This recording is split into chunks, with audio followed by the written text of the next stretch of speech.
Coucou, on se retrouve aujourd'hui pour la troisième vidéo qui concerne le Cocorico Challenge, puisque je vais vous donner mes recommandations de lecture que je vais classer dans les catégories sous-catégories, comme ça si vous manquez d'idées, peut-être en aurez-vous.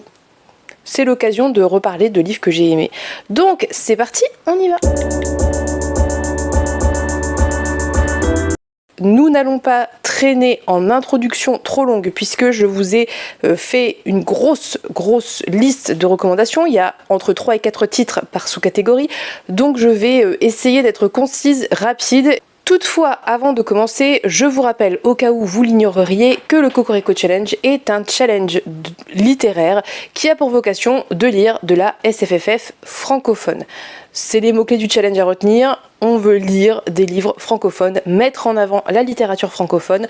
Donc c'est ce qu'on fait ici. C'est un challenge qui avait été créé à l'origine par Camille de la chaîne Camelot Magicadou, qui l'a créé en 2021 et qui cette année nous l'a transmis avec Pénélope. On l'a repris, on l'a réarrangé un petit peu à notre sauce et si vous voulez en savoir plus, je vous remets les vidéos en barre d'infos.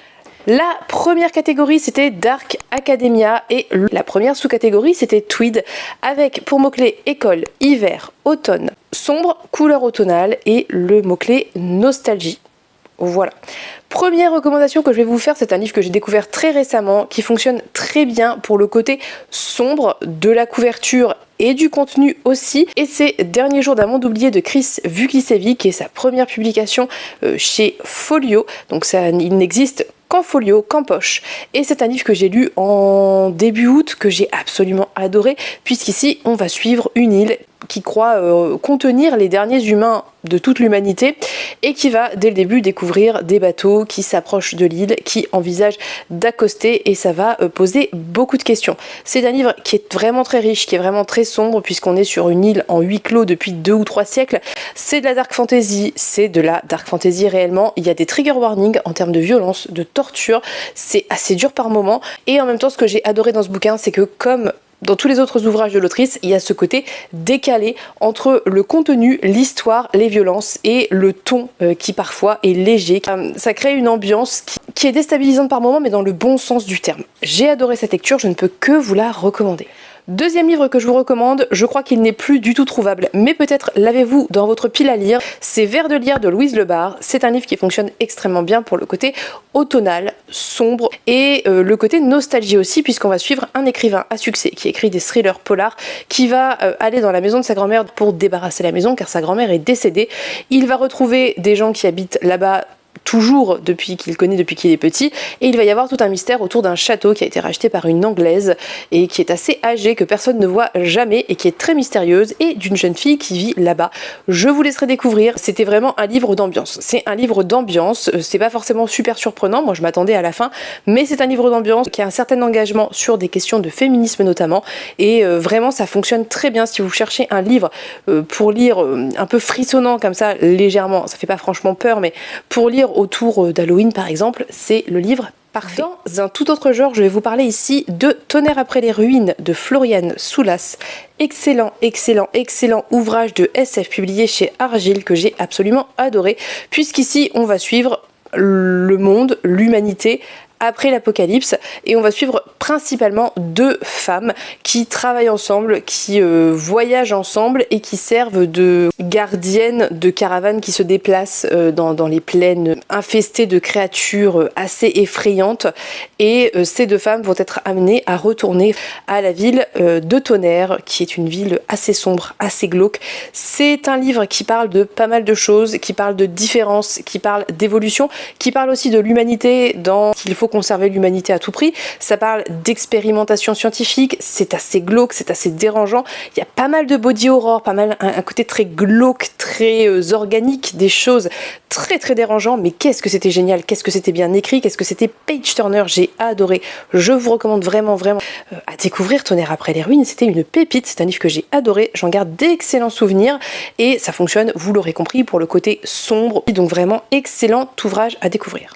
Dernier livre dont je vais vous parler ici, c'est Diamant de Vincent Tassi. Je le place ici plutôt pour le côté nostalgie, puisque on va suivre un monde de fantaisie où une reine règne jusqu'au jour où Laure Ailée va tomber du ciel, va arriver, et Laure Ailée est une espèce de, je crois, de prophète. Je sais plus très bien les tenants et aboutissants, mais en gros c'est un livre qui est très tourné autour de la nostalgie, une espèce de langueur, de lenteur, avec vraiment cette espèce de magie décadente qui petit à petit s'efface, disparaît, et tous ces questionnements de politique et aussi des questionnements intrafamiliaux qui étaient géniaux. J'ai beaucoup aimé, rien que pour la plume de qualité de l'auteur, rien que pour l'ambiance incroyablement réussie. Diamant, vraiment, ça se découvre. C'est un livre dont je garde encore une fois un excellent souvenir que je ne peux que vous inviter à lire parce que Vincent Tassi a vraiment une patte extrêmement particulière. C'est génial, allez-y. Deuxième sous-catégorie, c'est la sous-catégorie stylo-plume. Ici, on va lire des livres autour de correspondance, autour d'échanges et tout ce qui est roman choral, bien évidemment. J'ai choisi de mettre 3 livres. Le premier, c'est La Régulation de Gaël Perrin-Guillet, que j'avais reçu en service de presse, que j'avais beaucoup aimé. La grosse réussite de ce bouquin, c'est qu'il est page-turner. On suit dans La Régulation un espèce d'univers un peu post-apo, même complètement post-apo, qui fonctionne totalement en huis clos. Il y a des murs autour de la ville, on ne peut pas du tout sortir. Et quand la population augmente trop, de mémoire, je crois que c'est ça, on organise la régulation. Ça veut dire que vous recevez sur votre téléphone portable un ou plusieurs noms, je ne sais plus, de personnes à éliminer. Et à la fin, évidemment, il n'en reste qu'un dans tout ça, puisque dès que vous éliminez quelqu'un, vous recevez quelqu'un d'autre. Voilà. Donc personne ne sait s'il fait partie d'une liste, personne ne sait si elle est en danger. Il y a vraiment cette ambiance de paranoïa qui s'installe, ce qui est très logique. Et ce que j'avais beaucoup aimé, c'est que j'avais trouvé qu'il y avait une grosse réussite en termes de changement de point de vue. C'était très chouette. Il y avait un retournement de situation finale qui était très intéressant, que d'ailleurs j'aurais adoré voir développer, très honnêtement. Mais c'était vraiment un bon page-turner qui posait des questions aussi par rapport au post-apo et qui est un livre très accessible pour les personnes qui veulent lire du post-apo sans que ce soit du post-apo ultra déprimant et qui provoque de l'éco-anxiété. Donc très chouette ouvrage de science-fiction post-apo, de dystopie même, on peut dire que c'est de la dystopie, que je vous invite à découvrir. Deuxième livre que j'ai mis ici, et vous n'en serez pas surpris, c'est un de mes coups de cœur de tous les temps, c'est Véridienne, donc la saga Véridienne de Chloé Chevalier, les récits du demi-loup, qui est une saga de dark fantasy excellente saga de dark fantasy. Je ne vais pas tenter de résumer parce que ça durerait trop longtemps, c'est trop complexe à résumer, mais en gros les mots-clés c'est vraiment dark fantasy, épidémie, invasion par un empire, conflit politique, beaucoup de politique, et aussi conflit individuel avec de la vengeance. C'est génial. On a des personnages gris, des personnages sombres, des personnages qu'on déteste, et puis on change de point de vue et on comprend des choses sur eux, et du coup on ne peut plus franchement les détester. Excellente saga, vraiment. D'ailleurs, je vais me lire le dernier tome pour sûr pendant ce Cocorico Challenge parce que j'ai très envie de savoir comment ça se termine, et je crois qu'il y a un préquel aussi à lire que j'ai trop hâte de découvrir. Dernier livre pour cette sous-catégorie, c'est Royaume de vent et de colère de Jean-Laurent Del Socorro. En relisant les livres de mes recommandations, j'ai réalisé que je vous avais mis beaucoup de Jean-Laurent Del Socorro, mais c'est un auteur qui est non seulement très prolifique, mais en plus que j'apprécie beaucoup. Royaume de vent et de colère. Très rapidement, c'est de la fantaisie historique. On part du postulat réel de ce qui s'est passé à Marseille au XVIe siècle, à savoir que Marseille était une ville indépendante du reste du royaume de France. Nous allons suivre des personnages qui vont essayer d'organiser une espèce de coup d'état, en gros. C'est un roman choral, on suit plein de vues avec plein de personnages qui ont des intérêts différents dans tout ça, et on suit aussi en pointillé l'histoire de cette magie, l'arbon, qui est une magie qui est extrêmement rare, dangereuse et addictive. C'est un livre que j'avais beaucoup aimé, qui est haletant, où on enchaîne les points de vue assez rapidement, on a des personnages très différents. Si vous cherchez de la fantaisie historique qui fonctionne très bien avec un auteur qui est pointu sur ce qu'il vous propose, c'est-à-dire qu'il ne fait pas des choses au hasard, il fait des recherches, ça se sent, qui est très précis dans le choix des mots. J'aime beaucoup le travail de Jean-Laurent Del Socorro, c'est un auteur que je suis avec assiduité et que je vous invite à découvrir. Pour la dernière sous-catégorie, livres anciens, il faut lire des livres qui sont des classiques avec des bibliothèques, que ce soit dans l'ouvrage ou sur la couverture, des réécritures de mythologie par exemple grecque, latine ou autre, des voyages dans le temps et ou des reliques et ou avec une couverture dorée.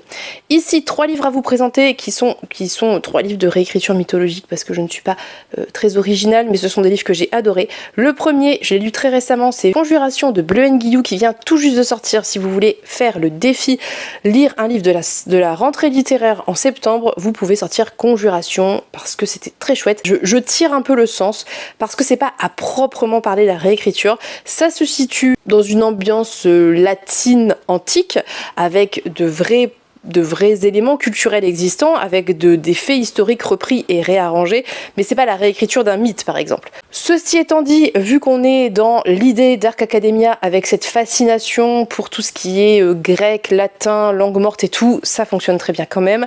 Et ici, on va suivre principalement le personnage de Livia, qui est une jeune fille dont le royaume a été annexé par l'Empire, qui est donc une otage et qui vit comme otage au palais, et qui, avec le temps, a réussi à se faire à sa vie. Ça fait 10 ans qu'elle est là, mais évidemment, elle a beaucoup de colère en elle, d'autant que la future impératrice, la fille de l'empereur, qui va devenir impératrice, la déteste, la fait souffrir depuis qu'elle est petite, et que son seul allié dans tout ça, c'était le frère de celle-ci, qui est devenu depuis son fiancé.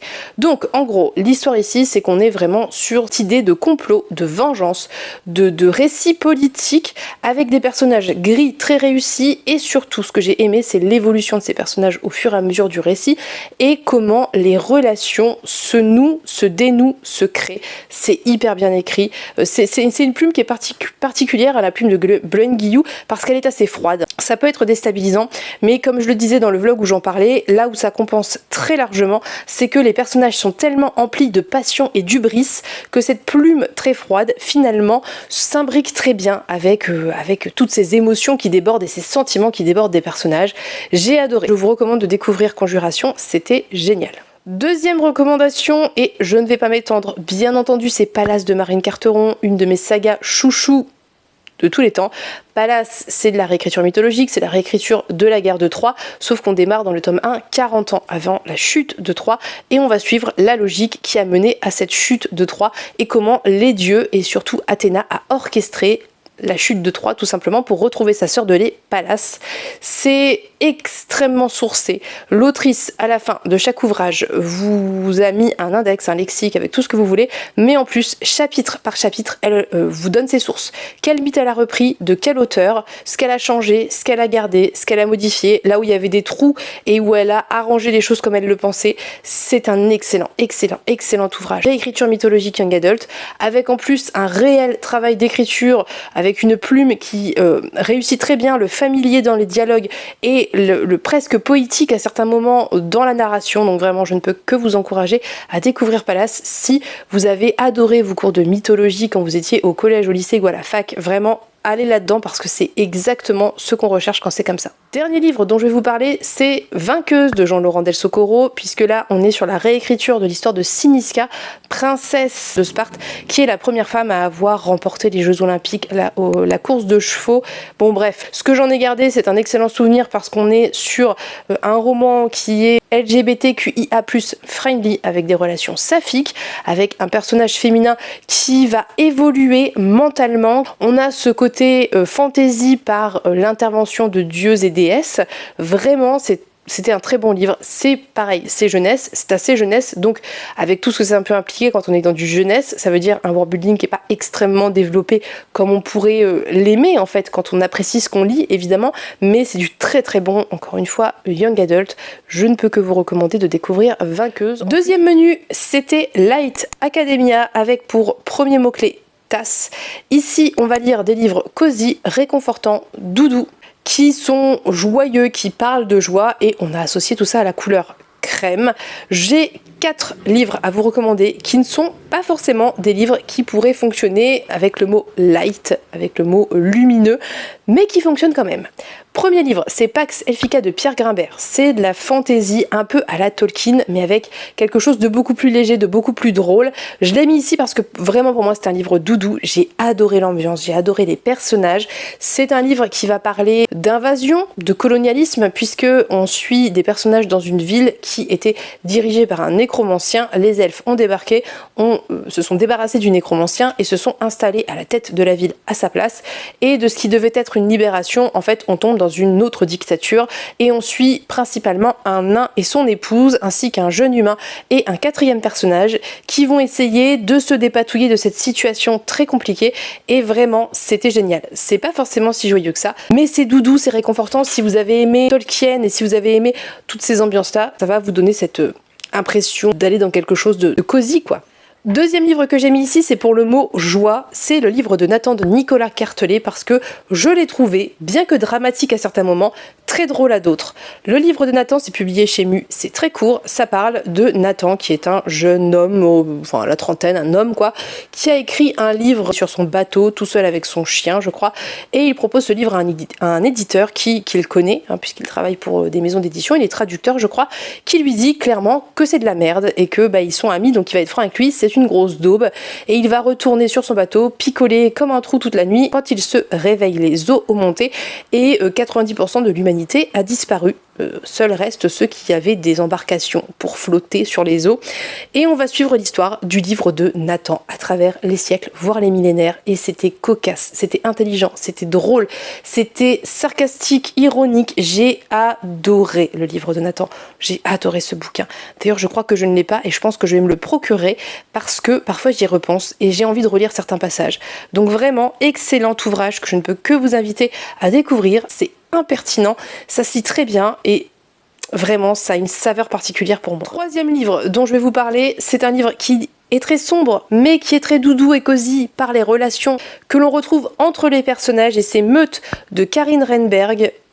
Voilà, Meute, ça restera pour moi le livre doudou et réconfortant par excellence, alors même qu'on est dans une espèce d'univers un peu post-apo comme ça, ou peut-être un peu parallèle au nôtre, très sombre, très violent, très dur, mais juste les relations entre les personnages sont d'une beauté, d'une douceur, c'est des bulles de safe place. Incroyable, j'ai adoré ce bouquin. Ne vous arrêtez pas au résumé loup-garou, moi je suis pas du tout une fan de loup-garou et vraiment c'est important dans une certaine mesure mais aussi assez anecdotique et surtout on n'est pas sur le loup-garou comme dans Twilight quoi, il n'y a pas de romantisation du loup-garou, c'est même plutôt mal vu, c'est même quelque chose que l'on cache et je ne peux que vous inviter à découvrir Meute qui est un livre absolument incroyable et qui est sorti en poche cet été. Dernier livre dont je vais parler très rapidement encore une fois parce que j'en ai beaucoup parlé, c'est évidemment Magic Charlie d'Audrey Alouette, trilogie jeunesse où on suit le personnage de Charlie qui va découvrir qu'il existe un monde de magiciens et qui va essayer de remettre bon ordre à tout ça parce que ce monde clairement fonctionne beaucoup sur l'élitisme et les violences institutionnelles. C'est vraiment un livre doudou parce que Charlie est le personnage le plus adorable, mignon, intelligent, vif, fiable, il est fiable, que j'ai lu depuis très longtemps. Ça fait tellement du bien de voir ce genre de personnage et ses relations avec ses amis, avec son entourage sont vraiment de très belles relations. C'est un très bon livre qui en plus est extrêmement intelligent, extrêmement engagé. Audrey Alouette est une personne assez engagée sur pas mal de questions politiques notamment et ça se sent dans ce bouquin et en même temps quand on est enfant et qu'on le lit, ça va pas forcément vous sauter aux yeux quoi. C'est assez subtil, c'est bien fait, ça pose des questions. Lisez Magic Charlie. Franchement, même en étant adulte, c'est juste un bonbon. Je ne peux que vous inviter à découvrir cette trilogie. Sous-catégorie suivante, c'était Fleurs avec pour mots-clés amour, amitié, happy ending et couleur pastel. J'ai mis ici 3 recommandations. J'ai mis Peine de mots perdus de Jean-Laurent Del Socorro, encore une fois, fantaisie historique, bien qu'on ne soit pas à proprement parler dans quelque chose avec un happy end, etc., ou avec des couleurs pastel. C'est un livre qui va beaucoup parler de relations, amour, amitié, à travers le personnage d'Axel, donc sa relation avec son mari, ses enfants, avec d'autres femmes, des amies femmes, et c'était incroyable pour ça. On est sur un livre très réussi en termes de relations humaines, très réussi en termes d'action aussi, mais bon, j'axe un petit peu le propos par rapport aux mots-clés de la sous-catégorie. J'ai adoré, très bon ouvrage, j'ai beaucoup aimé et je vous recommande de le découvrir. Autre livre que j'ai casé ici, c'est La tisseuse de vent de Nina Lan, qui est une sortie très récente de 2024, qui est un jeunesse à partir de 12 ans, je dirais. En gros, on suit une jeune fille qui est capable de canaliser la magie, donc elle travaille dans un moulin comme la plupart des jeunes gens qui font de la magie et quand il y a des tempêtes de magie, ils canalisent, cristallisent la magie et l'envoient au roi en fait, tout simplement au château royal, jusqu'au jour où elle va être invitée lors d'une cérémonie qui a lieu tous les ans à rejoindre le château pour être évaluée et évidemment beaucoup de choses vont découler de ça, notamment parce qu'elle découvre qu'il y a une espèce d'épidémie qui commence à se répandre qui est incurable a priori. C'était un très bon livre qui encore une fois est assez assez engagé. Ça reste un jeunesse, je tiens à le dire parce que je pense que beaucoup ont eu des attentes qui n'étaient pas appropriées à l'ouvrage. C'est à partir de 12 ans, c'est un jeunesse, vraiment. Et donc ne vous attendez pas à un young adult ou je ne sais quoi. C'est un jeunesse, c'est un excellent jeunesse. Je l'ai mis ici pour la couverture. Je pense que je n'ai aucune couverture aussi pastel et aussi magnifique que celle-ci. C'est l'une de mes couvertures préférées de toute ma bibliothèque, je pense. Et vraiment, je vous invite à découvrir La tisseuse de vent parce que c'était rafraîchissant. Vraiment, la magie est rafraîchissante.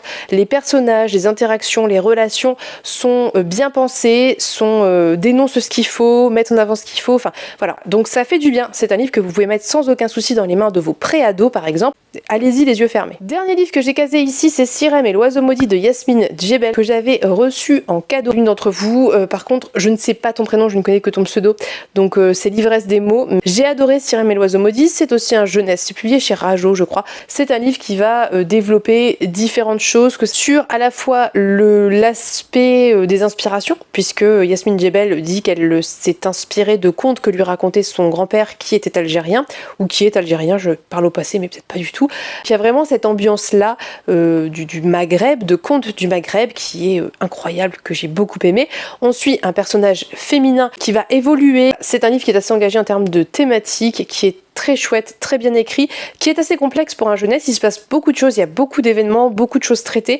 Il y a ce côté épreuve aussi, ce côté magie, enfin c'était très chouette. J'avais beaucoup aimé. J'ai très envie de le relire parce que malheureusement, bien que j'en garde un très bon souvenir, j'ai oublié des choses et ça me donne envie de le relire en fait, d'y retourner et de me replonger dedans. Donc je me le suis mis dans ma pile à lire de relecture que j'aimerais faire sur l'année.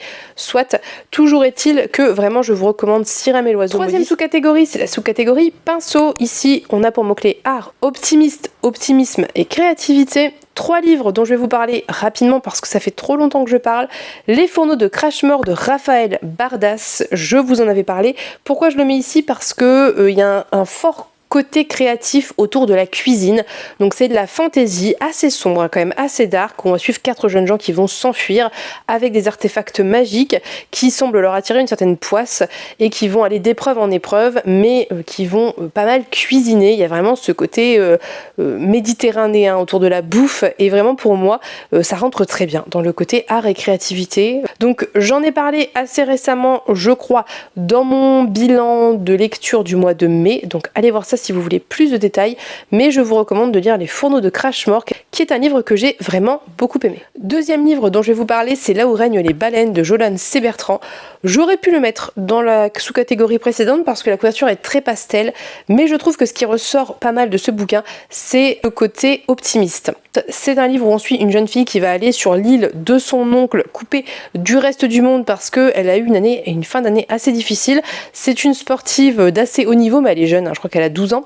Et quand elle va arriver sur l'île de son oncle, elle va découvrir quelque chose et plein de trucs vont se dérouler autour de ça. C'était génial, c'était beau, c'était doux, c'était bien écrit, c'était intelligent. C'est vraiment un très bon livre jeunesse qui parle de différence, qui parle de harcèlement, qui parle de nature, qui parle aussi de passer au-dessus de ces choses-là et qui parle aussi des états d'âme qu'on peut avoir quand on est pré-ado et que ça va pas et qu'on n'a pas le moral et que voilà, c'était un très bon livre que je ne peux que vous recommander et que je peux que vous recommander de mettre dans les mains du public cible. Le dernier livre que j'ai mis ici, je ne vais pas m'étaler pour la simple et bonne raison, pareil que j'en ai parlé précédemment, il y a pas très longtemps et que Pénélope va en reparler aussi, c'est Plein ciel de Siècle Vaillant. Je le mets ici pour le côté créativité bien entendu puisqu'on est dans un opéra et que on va être dans la créativité à tous ces niveaux, que ce soit en termes de musique, en termes de décor, en termes de couture, enfin voilà, vraiment créativité 100% dans Plein ciel.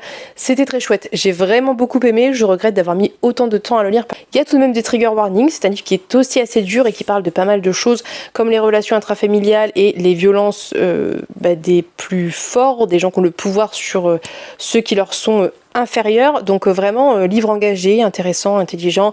Bref, je vous laisserai aller voir la vidéo de Pénélope, elle développera peut-être plus que moi. Troisième menu, c'était Woke Academia. La première sous-catégorie, c'était balance, avec pour mots-clés égalité, antiracisme, justice sociale et On a associé tout ça à la couleur argent. 4 recommandations ici. D'abord, Utopia de Camille Le Boulanger, que j'ai adoré, je vous en ai parlé, j'ai trouvé que c'était une excellente lecture parce que Camille Le Boulanger ici reprend des théories d'économistes et qu'il va développer un monde fictif autour de ça. Donc je vous invite à découvrir Bernard Friot et ses théories pour mieux comprendre dans son ensemble Utopia. Il avait des défauts, et évidemment, et je l'ai redit, notamment tout ce qui concernait la réflexion autour du traitement des animaux et le fait de consommer des aliments d'origine animale. Voilà, il y avait aussi l'aspect autour de l'alcool et de la drogue qui, moi, me déplaisait, mais malgré tout, j'y ai trouvé mon compte parce que ça fait du bien de lire des livres qui proposent un autre modèle, et en plus un modèle positif dans l'ensemble, et avec cette volonté de faire évoluer les choses, c'est-à-dire on reste pas figé dans un fonctionnement pour toujours. Il y a un moment où effectivement les choses évoluent et il faut évoluer avec, et il faut que les règles évoluent avec. Donc très très chouette ouvrage, je vous invite à le découvrir. Deuxième livre que j'ai mis ici, plutôt pour le côté justice, mais justice vengeance quand même, hein. Voilà, j'ai un peu triché peut-être. C'est La Voix de la vengeance de Sacha Morage, très bon ouvrage que j'avais beaucoup aimé. C'est une jeune femme qui voit son frère mourir devant elle par des gens qui font partie de la police en gros, hein. Voilà, si je le fais très rapidement c'est ça, parce que son frère pratique la magie illégale et elle va n'avoir pour seul objectif dans la vie que de venger la mort de son frère à tout prix.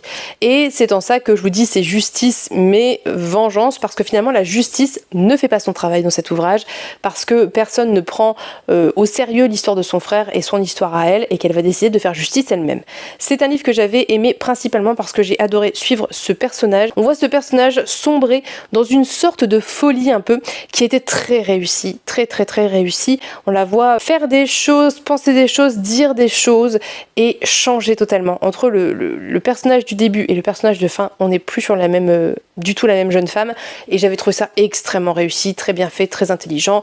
Je sais qu'il ne fait pas l'unanimité, mais moi je vous invite à le découvrir, d'autant que c'est une primo publication. Troisième livre dont je vais vous parler ici, c'est Tous les hommes d'Emmanuel Brault, qui est de la SF.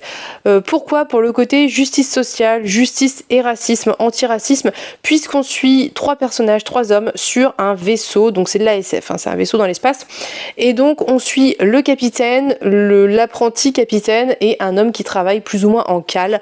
Le capitaine et l'homme de cale sont amants, sont amoureux, et en fait l'homme qui vit dans la cale fait partie d'une catégorie d'êtres humains qui n'est même pas considéré comme un être humain. C'est des esclaves et ils n'ont aucune considération nulle part, et donc on va suivre en fait les relations entre ces 3 personnages d'une part, mais aussi le combat de cet homme pour la justice sociale, et pour arrêter ce racisme et cette espèce d'élevage qu'on fait d'êtres humains en disant que ce ne sont pas des êtres humains. C'est un texte très engagé, aussi évidemment du coup sur les questions queer, j'avais beaucoup aimé. C'est particulier mais c'est hyper intéressant et c'est engagé, c'est un livre coup de poing que je vous invite à découvrir. C'est assez court, ça se lit très bien. Et dernier livre dont je vais vous parler ici pour le côté encore une fois antiracisme et justice, c'est Moi Tituba sorcière de Maryse Condé. Maryse Condé décédée très récemment, enfin il y a quelques mois peut-être, en fait qui va traiter de Salem, du procès de Salem, des sorcières de Salem, mais du point de vue de Tituba qui était une femme noire qui n'était pas esclave,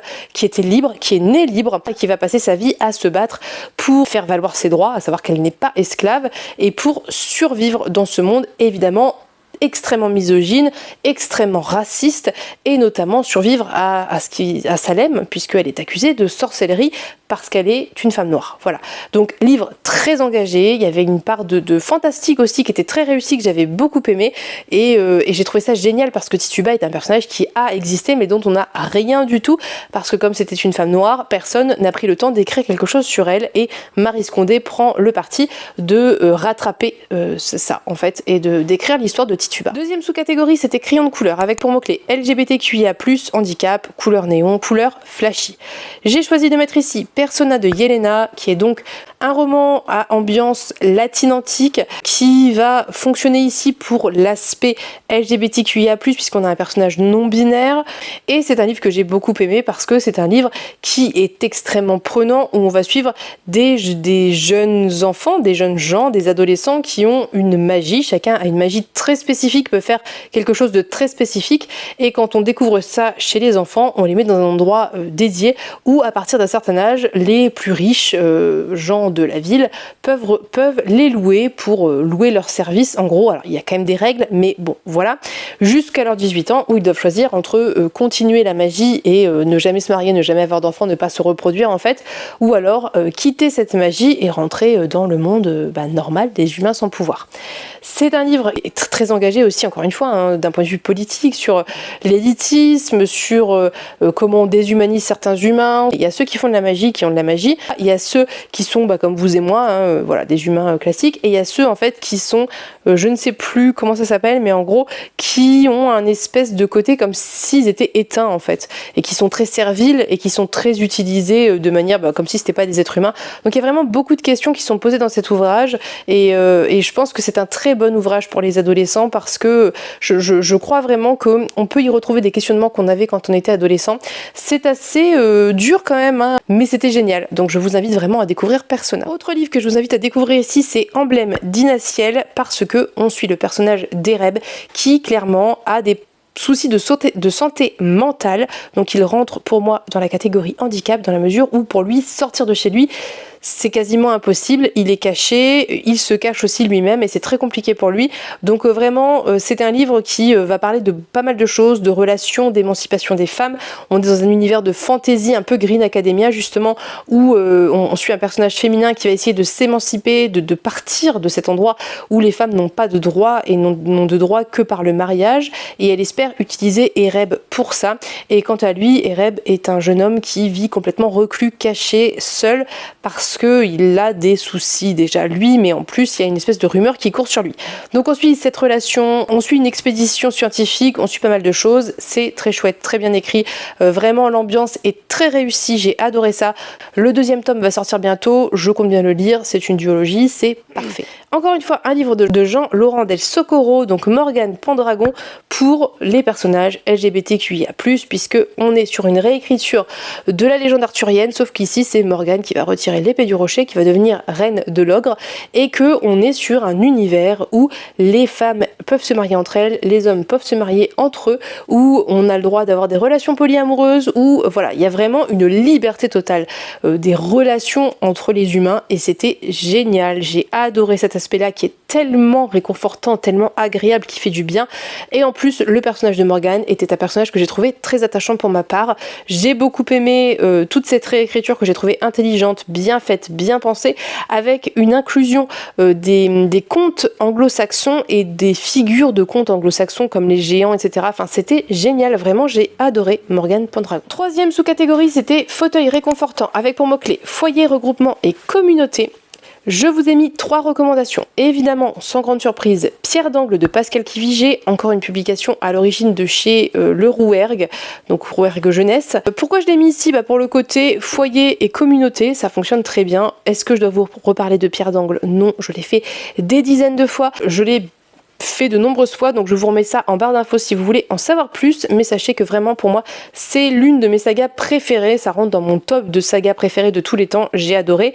D'ailleurs très bientôt, si ça vous intéresse et que vous voulez nous rejoindre sur le Discord Partner in Books, on va lire le tome compagnon à Pierre d'Angle, donc bien trop hâte de découvrir ça. Deuxième recommandation, c'est Hinterland, qui est de la littérature jeunesse d'Andrew Bonzon. Hinterland, c'est publié chez Novell. C'est un livre qui fonctionne bien pour le côté foyer et regroupement, puisqu'on suit des enfants dont les parents sont décédés, les ont laissés, et leur parle parfois à travers un tableau qui existe à l'étage. Et là, ils vont leur donner une mission, sauver un oncle pour sauver en gros tout un univers, bref, un peu magique, etc. Je vais pas trop vous en dire, c'est très court. J'ai beaucoup aimé, j'ai trouvé que c'était bien fait. Ça a ce côté enfant un peu libre qui vagabonde, qui fait des missions. Il y a le côté magique et très plaisant de cette maison parisienne qui de face est une maison très classique et en fait est un espèce d'arbre creusé magique qui a été caché par une façade classique pour que personne ne se doute de rien. Il y a vraiment ce côté très plaisant, cosy et réconfortant de la maison magique avec des petites pièces, avec des petites habitudes, avec voilà, c'était très chouette, j'ai beaucoup aimé. Je vous invite à découvrir si ça vous tente. Vraiment, c'était une très bonne lecture et mon fils l'a lu et a aussi beaucoup aimé. Et enfin, la dernière recommandation pour cette sous-catégorie, c'est Millepertuis de Julia Thévenot, clairement pour le côté communauté, puisqu'on va suivre une communauté de sorcières. Une sorcière en particulier, qui s'appelle Horty. L'histoire de Millepertuis, c'est cette jeune sorcière qui va être très ami avec un humain et qui va lui donner son nombril en gage d'amitié, sauf que le nombril c'est ce qui permet aux sorcières de garder le nord et d'utiliser leur magie et de pas perdre la tête. Sauf qu'elle fait ça quand elle a 6 ou 7 ans et qu'évidemment elle le regrette tout le reste du temps, donc elle va tout faire pour essayer de retrouver son nombril et plein de choses vont se passer, vraiment c'est les résumés de la version extrêmement courte. C'était hyper bien écrit, c'était hyper intelligent, j'ai tellement adoré Millepertuis, c'était un de mes gros coups de cœur de l'année dernière, je ne peux que vous recommander, c'est sombre, c'est une plume qui est hyper soignée, hyper bien écrite, avec un univers qui est développé, des personnages qui sont très réussis, Horty est très réussi mais ses sœurs et sa mère aussi, avec aussi cette volonté de mettre en avant les fluides corporels et notamment les fluides corporels des femmes, donc par exemple les règles, vraiment c'était hyper engagé en fait dans la manière dont la magie a été pensée. Dernier menu, c'est Green Academia ou École Buissonnière, hein, puisqu'il y a les deux titres et que ça fonctionne très bien. Première sous-catégorie, c'était Herbier, avec pour mots-clés nature, forêt, apprentissage, alchimie, animaux, insectes et la couleur verte. J'ai choisi de vous recommander ici de découvrir le Chant des Cavalières de Jeanne-Marième Corrèze pour bien entendu le côté apprentissage, puisqu'on suit Sophie dans son apprentissage pour devenir cavalière, mais aussi le côté nature, forêt. Le Chant des Cavalières, en gros, c'est une fantaisie où on suit une matriarchie, alors un peu comme le prieuré de l'Oranger, en gros, on suit une espèce de matriarchie avec un ordre hiérarchique très établi, et au début, la matriarche meurt, l'apprenti, enfin voilà, lui succède, et elle a des ambitions politiques clairement assez dans le changement, donc beaucoup de choses vont être provoquées suite à ce changement de matriarche, et nous on va suivre Sophie qui est un petit peu perdue dans tout ça, qui est une jeune fille très jeune, hein, je crois qu'elle est pré-ado, et voilà, c'était très chouette, j'avais beaucoup aimé, j'ai lu la suite, je vais vous en reparler, mais vraiment très intéressant, un univers très intéressant, une plume très intéressante. Je choisis de mettre ici évidemment Bruxelles d'Éléonore de Villepoix, c'est un jeunesse où on suit des oiseaux qui découvrent que leurs œufs disparaissent, et il va y avoir 3 oiseaux qui vont être missionnés pour mener l'enquête et qui vont accuser les canaris ou les serins, les canaris je crois, sauvages, hein, ceux qui se sont échappés. Et donc c'est un livre qui va beaucoup parler de xénophobie, hein, et plein d'autres choses aussi, hein, mais notamment de xénophobie. C'était très chouette, c'était drôle, c'était impertinent, c'était intelligent, c'était bien écrit, c'était très sensible aussi, il y avait vraiment cette sensibilité particulière qu'a Éléonore de Villepoix. De toute façon c'est une très chouette autrice que j'aime beaucoup, donc vraiment si vous cherchez une fantaisie animalière avec un vrai fond engagé, Bruxelles, c'est parfait, c'est un one shot. Dernière recommandation pour le côté nature, alchimie, magie, c'est Druide d'Olivier Perru, que j'ai découvert il y a un certain temps maintenant, il y a peut-être 2 ans à l'ouverture de la chaîne, que j'avais adoré. Ici on suit un ordre druidique qui vit dans la forêt, il y a différents types de druides, voilà un peu des grandes catégories de druides, et ce qui se passe c'est qu'il y a un massacre qui se passe dans un château, et du coup le roi va accuser le roi d'en face, et évidemment ils sont en concurrence et plus ou moins ennemis depuis toujours, donc une grosse guerre est censée être déclenchée, et les druides demandent un délai pour enquêter, je crois que c'est 21 jours, et nous on suit cette enquête au fur et à mesure des jours, mais en décompte jusqu'au jour au 0 où la guerre doit éclater. C'est assez sombre, c'est vraiment sombre quand même, hein. C'est assez gore, assez violent par moments, mais c'est aussi très enchanteur. Ça ressemble un petit peu à Game of Thrones, le mur là, l'espèce de mur de glace, il y a de ça, voilà, il y a un peu de ça, de cette ambiance là. Pas complètement parce qu'on n'est pas toujours près du mur là, enfin c'est une faille d'Android, mais bref, mais il y a vraiment cette ambiance là avec ces espèces de créatures qui sont pas censées être là, mais on commence à se demander si elles n'ont pas réussi à passer, enfin voilà, exactement cette ambiance là. Moi j'ai adoré, je trouvais que c'était bien écrit, c'était intelligent, c'était prenant, c'était un peu flippant, c'était parfait. Avant-dernière sous-catégorie, c'est Globe, avec pour mots-clés voyage SF, voyage initiatique, voyage maritime, transport et colonialisme, moyen de transport. Moi j'ai choisi de vous présenter ici Nous saurons l'incendie de Jeanne-Marième Corrèze. J'en ai parlé récemment, je ne vais pas y revenir, mais ça parle notamment de colonialisme, d'insurrection et voilà, de tout ce que ça peut impliquer. J'ai beaucoup aimé, j'ai peut-être dans une certaine mesure plus aimé que le premier parce que j'ai trouvé que la plume était peut-être un peu plus fluide, même si moi j'avais adoré le Chant des Cavalières, mais je dis ça pour vous aussi parce que je sais que c'est un reproche qui est fait au Chant des Cavalières. C'était peut-être plus fluide en termes d'écriture, c'était aussi moins frustrant que le Chant des Cavalières parce que la fin du Chant des Cavalières est assez frustrante, et c'était hyper engagé aussi sur les questions LGBTQIA+, donc je vous recommande de découvrir ce livre que moi j'ai beaucoup aimé. Autre livre que je vous recommande pour le côté voyage, Voyage initiatique quelque part aussi, c'est La ville sans vent d'Éléonore de Villepoix. C'est une duologie jeunesse hyper bien écrite où on suit deux personnages. Donc un jeune homme qui a réussi à s'extraire de sa condition de pauvre hein, et qui devient mage, et une jeune fille qui débarque dans cette ville et qui recherche son père qui a priori est un mage. Et mille et une choses vont se passer, je ne vais pas rentrer dans les détails encore une fois parce que sinon on ne va pas s'en sortir, mais c'était vraiment une excellente saga, très engagée sur les questions de xénophobie, sur les questions d'immigration pour cause de guerre, sur les questions aussi d'inégalité entre les genres, sur hyper engagée. Éléonore de Villepoix est une autrice très engagée, qui écrit très bien, je viens de vous le dire pour Bruxelles. J'ai préféré La ville sans vent, parce que les fantaisies animalières j'aime bien, mais c'est pas forcément ce que je préfère, alors que La ville sans vent, vraiment une pépite incroyable, c'était génial, je vous recommande. Autre recommandation, La semeuse de vent de Mélanie Joseph, pour le côté voyage, pour le côté aussi moyen de transport, parce qu'il y a une façon de se déplacer qui est un peu particulière. La semeuse de vent, je n'ai lu que le tome 1, puisque seul le tome 1 est paru en France. La semeuse de vent, c'est clairement un livre qui, on pourrait appeler ça de l'afro-fantasy. Je crois d'ailleurs que c'est ce que dit Mélodie Joseph, hein, c'est de l'afro-fantasy. Ça a des inspirations clairement hors occidentales, ça se sent très fort et c'est vraiment très intéressant puisqu'on suit deux peuples, un qui vit sous la brume, l'autre qui vit au-dessus. Ceux qui vivent au-dessus rejettent très fort ceux qui vivent sous la brume et on va suivre une petite fille qui va être retrouvée par un habitant de la brume dans la brume, sauf que personne ne peut survivre dans la brume et il se dit qu'elle est un peu particulière et c'est le cas bien évidemment. Je vous laisserai découvrir ou aller voir le résumé si vous voulez en savoir plus. J'ai beaucoup aimé ce premier tome, mais je crois qu'à l'origine, ça n'est que la moitié du premier tome tel qu'il a été écrit par l'autrice.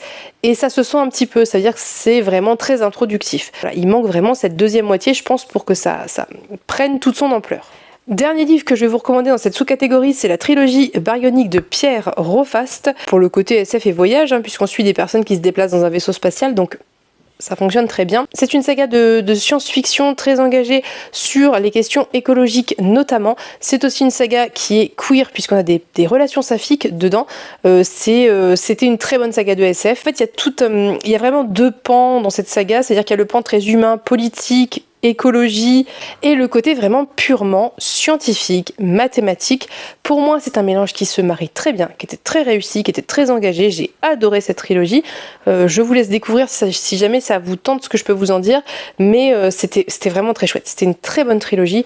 Encore une fois, j'en ai très longuement parlé au fur et à mesure de ma lecture. Donc vous pouvez retrouver ça dans mes différents vlogs, mais je vous invite à découvrir vraiment la trilogie baryonique. Enfin, dernière sous-catégorie, et on aura enfin terminé, et j'ai la gorge toute sèche, c'est la sous-catégorie feu de camp avec pour mots-clés légendes, traditions orales et contes. Ici, je vais commencer par vous recommander L'étoile du soir de Siècle Vailleband, puisqu'on est vraiment dans quelque chose de tradition orale et de contes. Il y a de ça. Contes pour sûr, conte indien, d'inspiration indienne en tout cas, puisque Siècle Vailleband n'est pas indienne, hein, mais voilà, elle a fait un voyage en Inde, elle s'est nourrie de ce qu'elle a appris durant ce voyage et de ses rencontres pour écrire cette histoire qui parle de deuil, mais qui parle aussi de croyances spirituelles autres peut-être que celle qu'on peut avoir en Occident. C'était très chouette, c'était très émouvant. J'ai fait un vlog où je vous ai parlé de cette lecture au fur et à mesure à vif, si jamais ça vous intéresse, dans mes daily vlogs de fin juillet. Donc vous pouvez retrouver ça sans aucun souci. Je crois que j'ai appelé ça le vlog de la chialade ou quelque chose comme ça. J'ai adoré.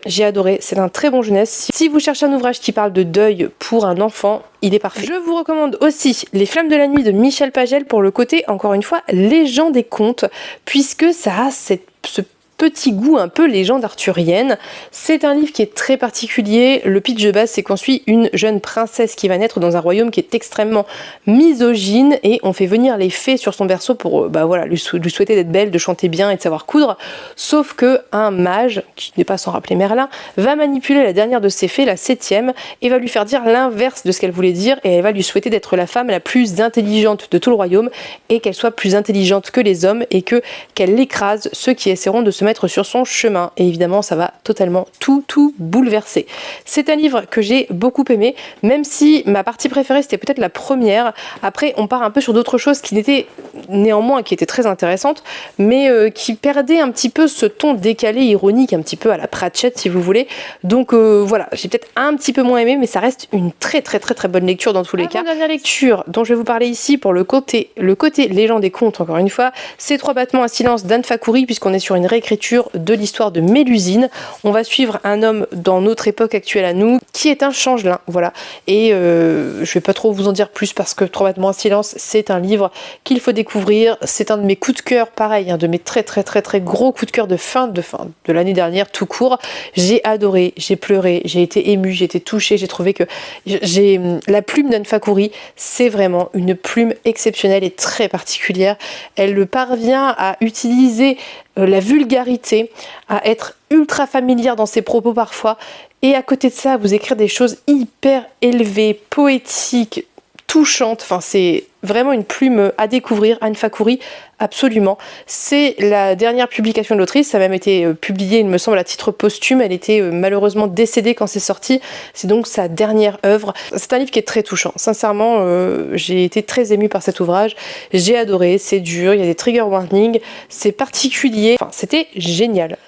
Et enfin, dernier livre, et ça sera terminé. Et c'est pas trop tôt.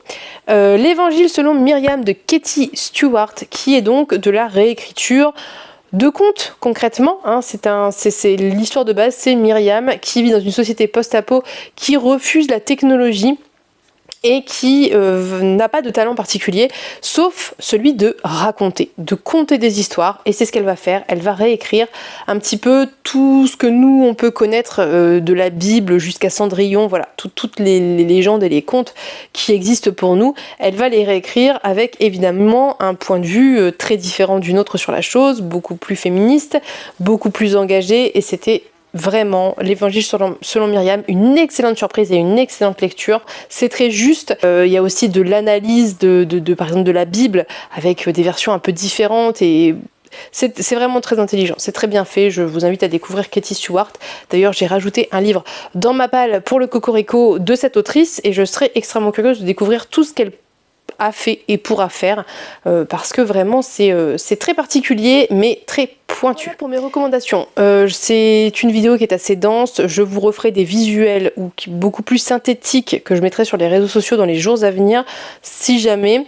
N'hésitez pas à aller voir la vidéo de Pénélope parce qu'on s'est plus ou moins réparti les recommandations, il y en avait qu'on avait en commun et du coup voilà, on se les a répartis pour que vous ayez le plus de recommandations possibles pour ce Cocorico Challenge, donc n'hésitez pas à aller voir celle de Pénélope. En attendant, n'hésitez pas à me dire si ce dont j'ai pu vous parler vous a fait envie, si vous les avez dans votre palle, si vous envisagez de les emprunter, de les acheter ou de vous les faire prêter peut-être. N'hésitez pas si vous avez vous-même des recommandations que je n'ai pas évoquées à me les donner en commentaire parce que je suis toujours preneuse de recommandations et de les partager avec tout le monde sur les réseaux sociaux. En attendant, je vous souhaite à tous et toutes une très belle journée. Je vous fais de très gros bisous et on se dit à bientôt pour une prochaine vidéo. Bye bye!